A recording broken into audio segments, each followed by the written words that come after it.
Hi, my name is Quaid Lagan, and I'm the founder of Mr. Pedals, which is a local resource for guitarists in South Africa who want to learn more about their trade and hone in on it. We have a Facebook page, and we're currently in the process of setting up a domain in which you'll be able to interact, learn, and grow together. Right now, we have Greg Abrahams, the guitarist from the Nomadic Orchestra and the original Swimming Party, with us to do the first ever South African rig rundown. Yes. Thanks for having me. Welcome, Greg. Thanks for coming. It's a pleasure. I do appreciate it. So first off, we're going to start with a little interview where I'm going to ask Greg a couple questions so that we can kind of get to know him on a bit more of a personal basis. So Greg, how old were you when you started playing guitar? 13. 13? Yes, grade 8. Sure. And so you've been playing guitar for over a century? Yeah, pretty much. Okay, that makes you a big deal. I don't brag, though. I like to keep it. Yeah, the Gibson says it all. Yeah. Okay. So who is your favorite guitarist and what inspires you? Annie Clark from St. Vincent is my favorite guitarist for sure. Okay. And hip-hop inspires me a lot. You know, hip-hop drums. That makes me happy. Sick. Yeah. That's cool. I like that. So Greg, you're playing for a well-known local band. Can you tell us the name and a little bit about the journey? Yeah, I play the electric string machine for Nomadic Orchestra, which is a Balkan brass fusion dance outfit. Difficult to put it into genre boxes, but people seem to enjoy it. We've been playing for 4 or 5 years now. We've played Rockin' the Daisies 4 times. We played Splashy Fen once. We've played Synergy once, I think. So we've played a couple of the local festivals. We play gigs around town, and we're trying to be more nomadic. We're trying to get further out of Cape Town, you know. Yeah, so it's been quite a few years. That it's our lineup is drums, guitar, trumpet, tenor, saxophone, and tuba. And then we don't really sing. We sing on 2 songs badly. So it's instrumental dance music.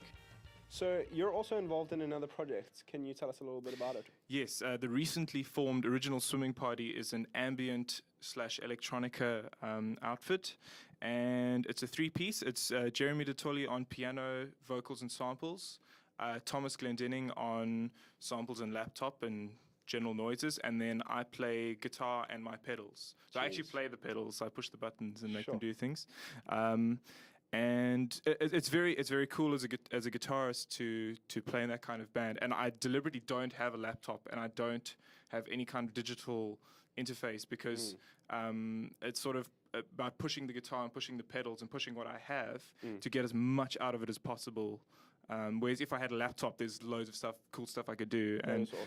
I think doing as much as I possibly can with what I have makes it a lot more challenging for me as a guitarist and a musician. So Original Swimming Party is very fun in that regard. Very cool. What have been some of the highlights of your music career thus far? I moved down to Cape Town about 7-8 years ago to study music at UCT. Okay. Previously, I lived in Johannesburg, and I played in 1 or 2 bands. They're doing session work and stuff, and it was good. It was fun, educational, and when I came down to UCT, I realized that the music scene here is super exciting and very rich, and there's lots of brass players. It's very difficult to get brass players in Johannesburg. So I really started my career here in Cape Town. I didn't have much of a career in Joburg.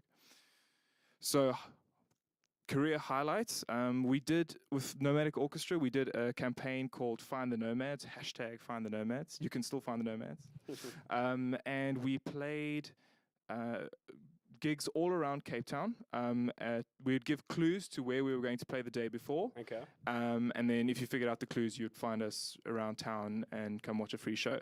And what we would do is we did these little guerrilla-style shows where we would just play anywhere we could, get permission to. And one of the places we played, the first place we played was at the Newlands Claremont intersection.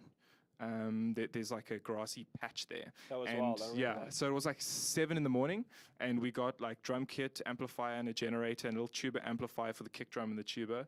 And then we played on the street corner for about 45 minutes for traffic. Jeez. And the traffic lights were out, and there were 2 traffic cops there as well, so the traffic wasn't moving, and people were really enjoying it. We saw John Withers on his way to work, and he stuck his head out the window. He was like, "Whoa!" Yeah, so that was a really fun experience. And then another one that we did is we ran into the engine on Orange Street at 2 a.m.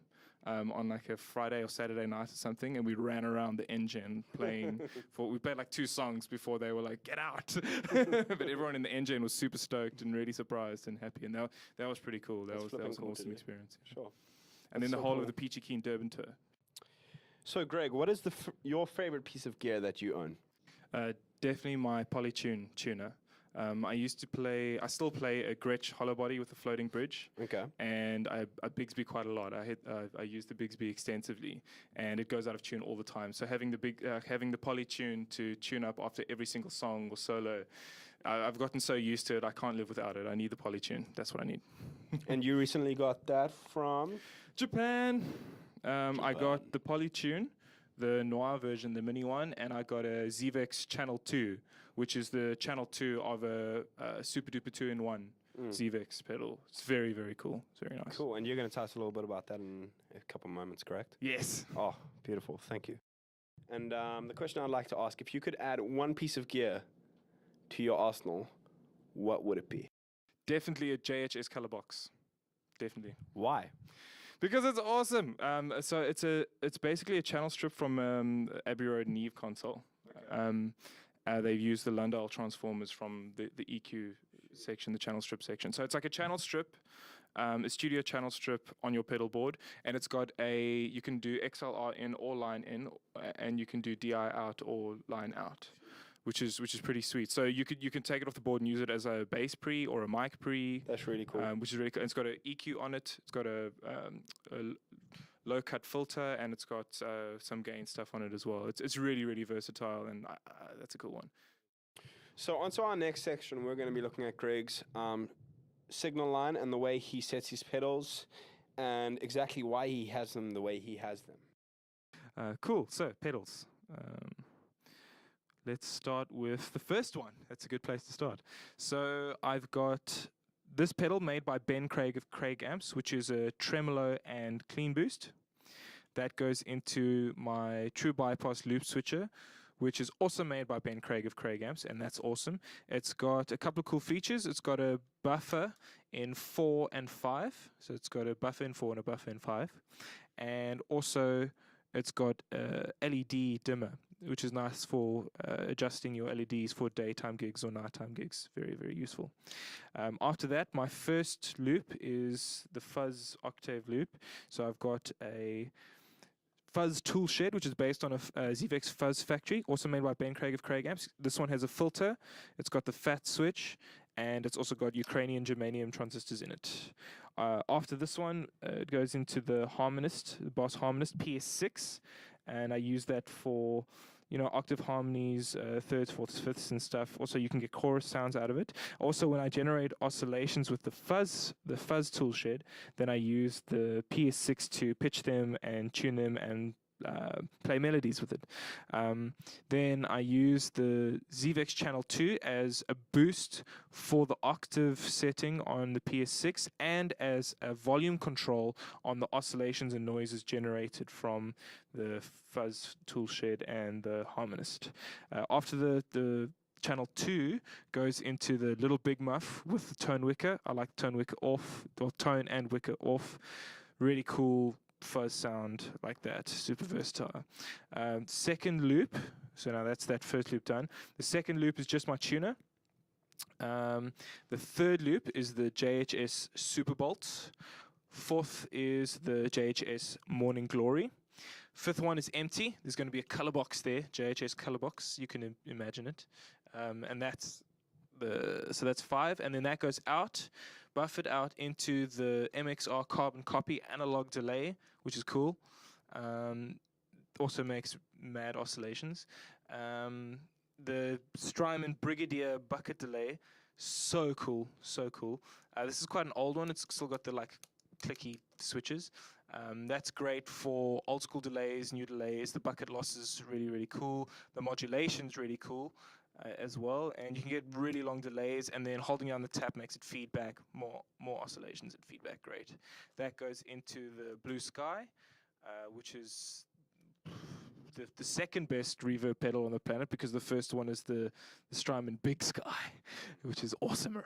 But this one's very, very, very cool. I got it because I was too lazy and too impatient to wait for a Flint, and never regretted it because it's the best reverb pedal like ever. I use it in studio as well. I use a lot of spring reverb, like old school sort of 60s Fender amps, kind of like spring reverb. I also use the room reverb a lot. It's very, very cool, warm, natural sounding. And the plate reverb with a shimmer is very cool as well. It's great on vocals. It's great on synths and stuff like that as well. And that's the last pedal in the chain.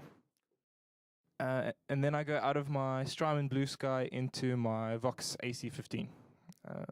And the whole board is wired with lava cables, the mini ELC solderless ones. They're very cool. They take up like hardly any space and they sound fantastic. And then I'm also playing through a lava cable retro coil, a black one, the normal short one. It's very, very helpful when you're jumping around on stage and stuff, and it stretches. And when you have tuba players that break everything that you own, then having a stretchy cable is quite cool. And the amp, or... So the amp, this is a Vox AC15 H1X. It's got the X means that it's got a Celestion Blue Alnico in it. Normally they have greenbacks. The Celestion, the Blue Alnico is quite cool. I don't necessarily have a preference between the two, but I do like this one. I think it sounds cool. It's still breaking in a bit. I've still got to break it in. Stuart Goodwin from Marshall Music in Joburg. He hooked me up. What a cool guy.